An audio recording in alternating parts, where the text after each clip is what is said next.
Britain has a long history stretching back thousands of years. In every part at some point, a bloody or mysterious event has taken place. Murders, bloodthirsty revenge, plagues, punishment and folklore will make your flesh shudder in terror. This is Mysterious Britain, Tales of the Unknown.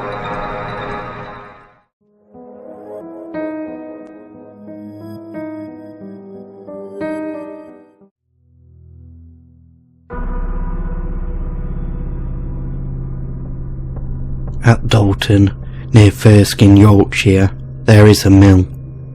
It has quite recently been rebuilt, but when I was at Dalton 6 years ago, the old building stood.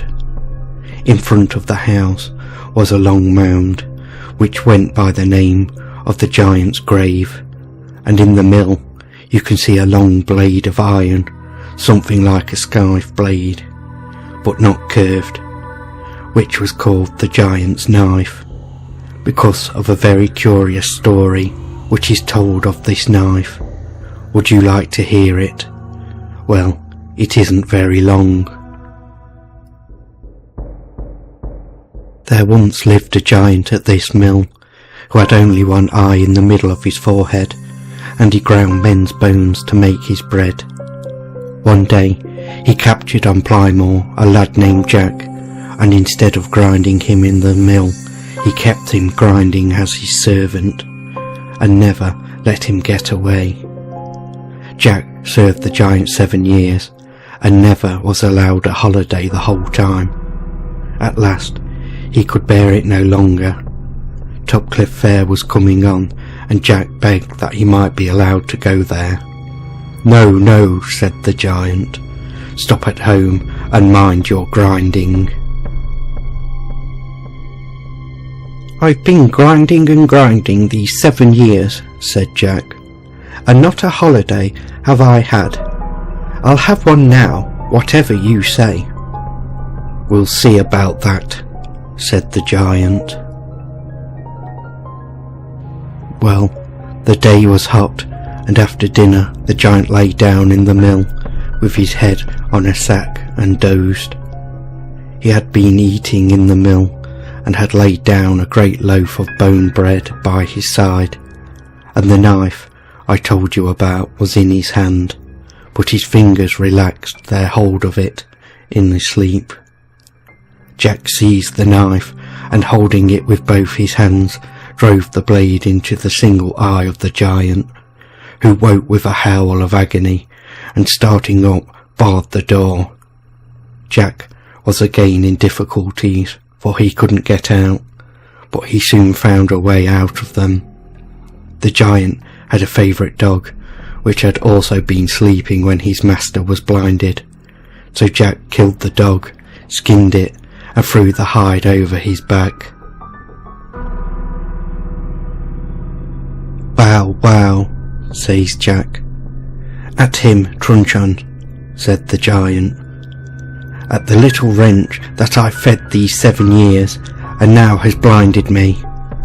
"Bow wow," says Jack, and ran between the giant's legs on all fours, barking till he got to the door. He unlatched it and was off, and never more was seen at Dalton Mill.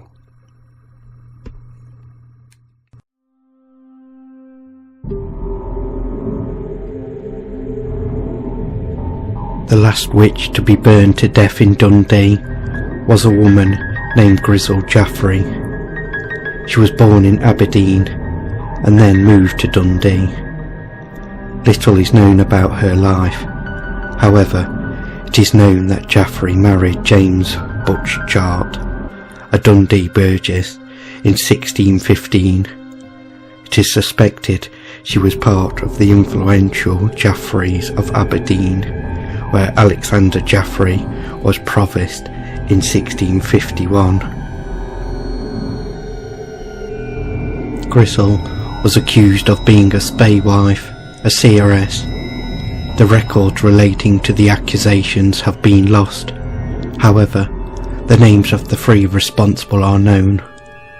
All three of the accusers were leading ministers in the Dundee Presbytery at the time: Henry Scrimmore of St Mary's, John Guthrie of South Church, and William Waite of third charge.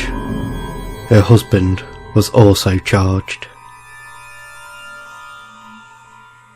Grisel was imprisoned and tortured by having her flesh ripped by red-hot pincers, fingernails torn off, and her legs crushed until the marrow from her bones spurted out. During her torture, she accused several others of being witches, but no charges were brought against them. She was sent to trial by Dundee Privy Council on the 11th of November 1669 and was found guilty. Before being burned, Geoffrey was strangled. Her husband escaped execution, and he finished his life in a poorhouse. According to legend, a young sailor had returned to Dundee on the morning of the execution to visit his elderly parents, only to find his mother being publicly burned. He cursed Dundee and left, never to return.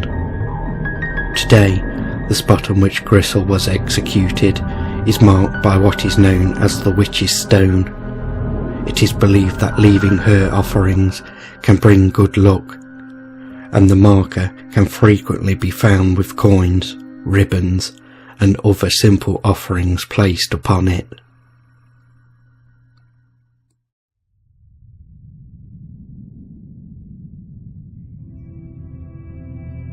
The misfortune of the newly appointed Bishop of Derry came down to his love of strong alcohol.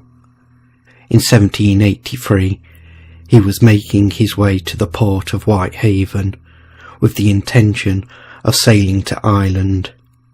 He stopped at the Swan Inn, where he embarked on a drinking binge, getting drunk and boasting of his riding prowess. His final boast was that he could take his horse directly up the fell behind the pub onto the hill known as Bath. After several jeers for him to prove his boast, the bishop called for his horse. Crowds gathered to watch him, and many bets were placed. But as his horse approached a rock, she stumbled and fell. Both the bishop and horse were killed by the fall. They were buried at the foot of the Cree slope, under a white painted boulder known as the Clerk. The rock pinnacle too was painted white, and has been known ever since as the Bishop of Bath.